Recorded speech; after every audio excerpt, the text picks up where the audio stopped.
আসসালামু আলাইকুম। আজ আমি আপনাদেরকে বিয়েবাড়ির স্বাদে রোস্ট করে দেখাবো। এর জন্য আমি এখানে 10 পিস মাংস নিয়েছি। মাংসের মধ্যে আমি আগে থেকে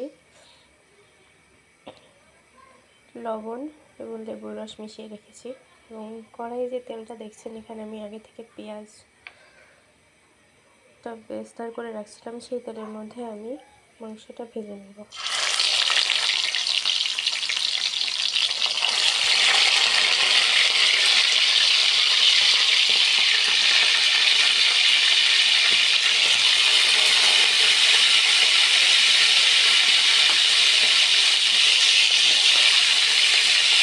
এখানে হালকা লাল করে ভেজে নেব।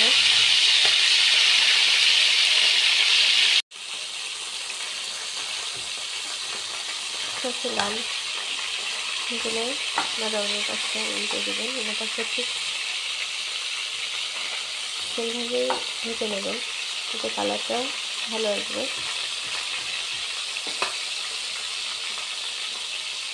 আর একটু রাখবো।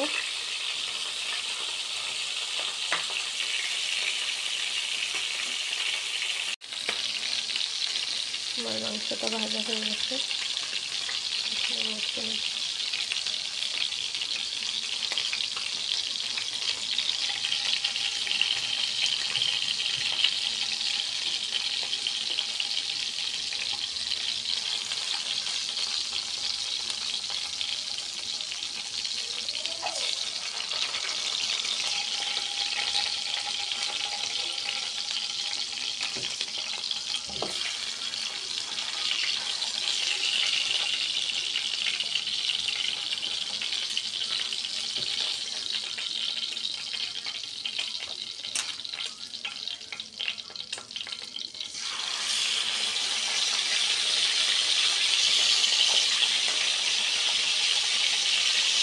যেগুলো ছিল সেগুলো আমি ভেজে নেব।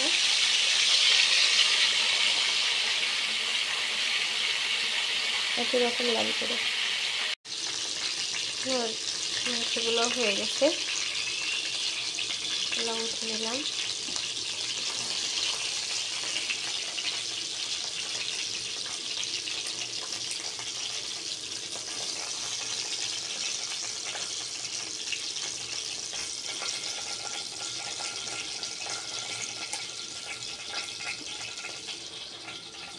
দেখুন আমি মাংসগুলো ঠিক এভাবেই ভেজে নিয়েছি। আপনারা এইভাবে ভেজে নেবেন। আমি আগে থেকে পেঁয়াজ বেরেস্তা করে রাখছিলাম। এখানে আমি কোনো কাঁচা পেঁয়াজ দিব না। আর এখানে কাজু বাদাম বেটে রাখছি আর 2 চামচ গুঁড়া দুধ। এটার জন্য মূলত ফ্লেভারটা আসবে। আর এখানে আমি আমার বিশেষ মশলাটা করে রাখছি। এগুলা দিয়েই আমি আমার বিয়েবাড়ির স্বাদের রোস্টটা বানিয়ে দেখাবো। আমার মাংসটা ভাজা হয়ে গেছে। এখন আমি যে পেঁয়াজটা ভেজে রাখছিলাম সেটাই দিয়ে দিলাম।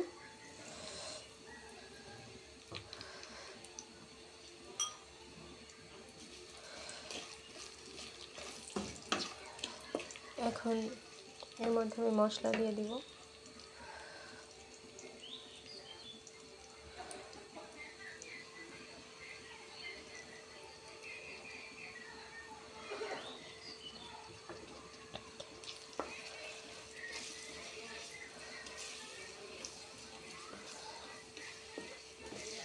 অল্প আছে, মশলাটা আগে রেডি করে নেবেন।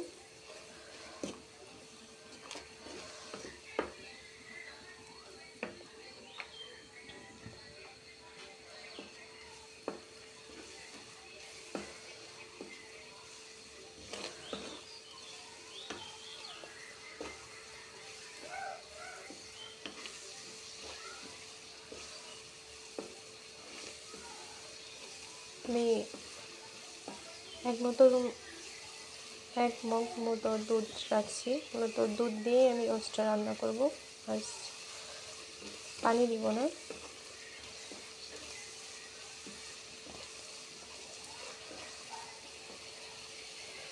আমি দুধের মধ্যে অল্প একটু লেবু দিয়ে রাখছি। সেই দুধটাই আমি এখন অল্প একটু দিয়ে রাখলাম। মশলাটা এটা দিয়েই বানিয়ে নেব, তারপর বাকি দুধটা আমি পরে দিয়ে দিব।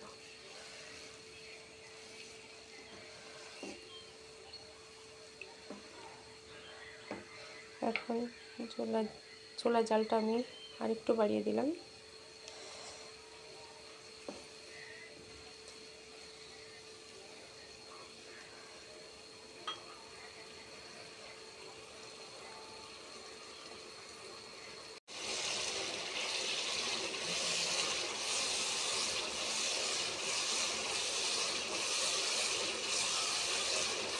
মশলার তেলটা উপরে উঠতে শুরু করছে। আমি এখন এর মধ্যে কাজু বাদাম বাটা এবং গুঁড়া দুধের যে মিক্সটা করে রাখছিলাম সেটা দিয়ে দেবো।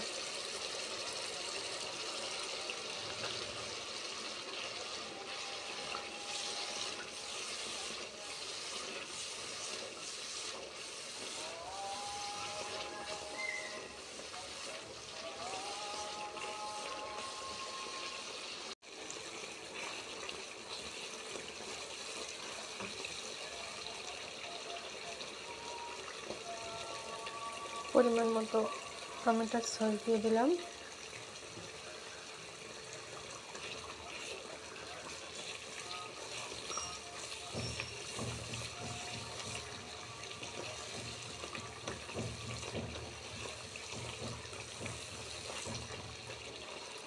দেখুন মশলার কালারটা কত সুন্দর আসছে।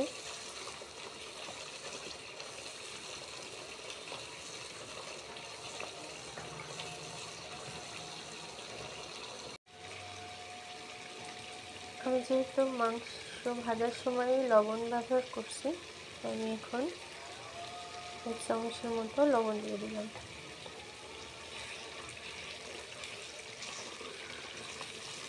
রান্নার পরে যদি লাগে তবে আবার একটু লবণ আমি অ্যাড করে দিব, কিন্তু এখন আর দিব না।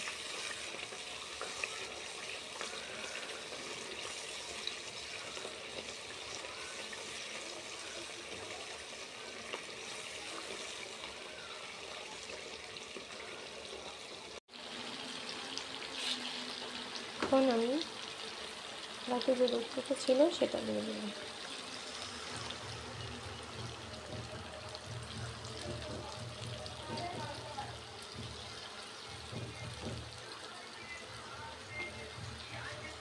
এখন এটা আমি ঢেকে রান্না করব।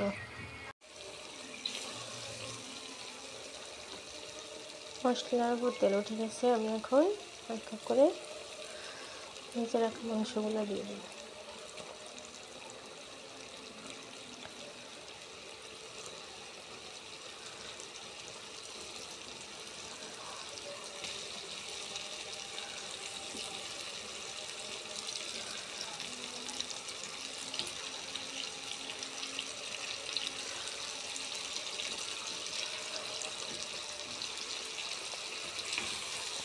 মশলা দিয়ে কিছুক্ষণ রাখবো, তারপরে আমি বাকি দুধটুকু দিয়ে দেব।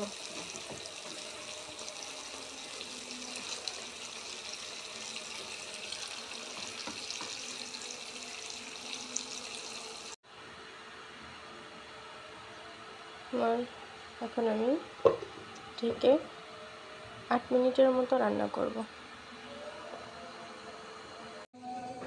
মাঝে মাঝে ঢাকনাটা তুলে নেড়ে দেবেন, নাহলে মশলাটা নিচে লেগে যেতে পারে।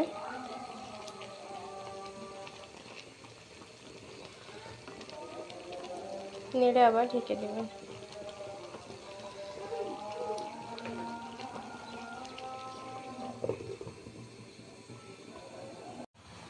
আমি এখন ঢাকনাটা উঠিয়ে নেব। উঠিয়ে আর কিছুক্ষণ রান্না করব।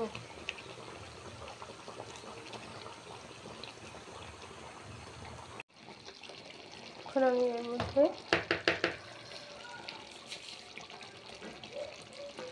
1 চামচ চিনি দিয়ে দেব।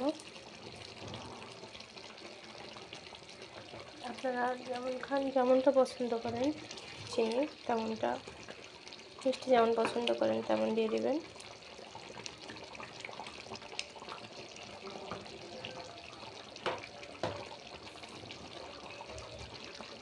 আমার লবণটা ঠিক আছে।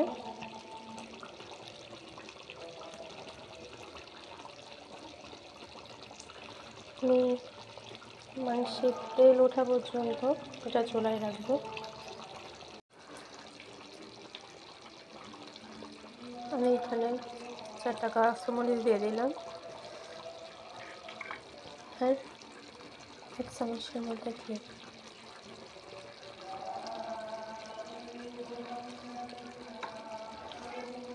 বিয়ে বাড়ির রোস্টের মশলার মতো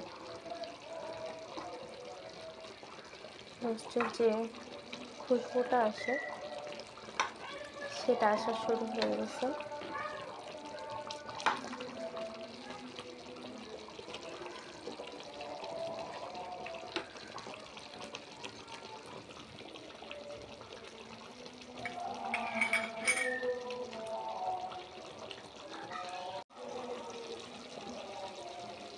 এই পর্যায়ে একটু কোনো নেড়ে দেবেন, নাহলে নিচে লেগে যেতে পারে।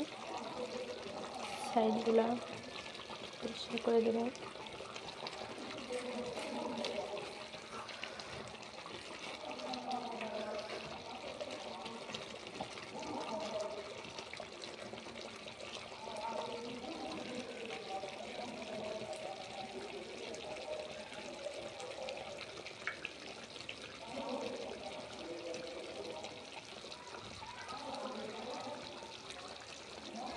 তেল আনতে শুরু করছে।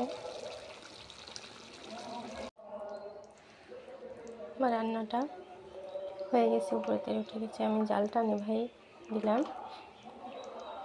দেখেন কতটা সুন্দর কালার আসছে।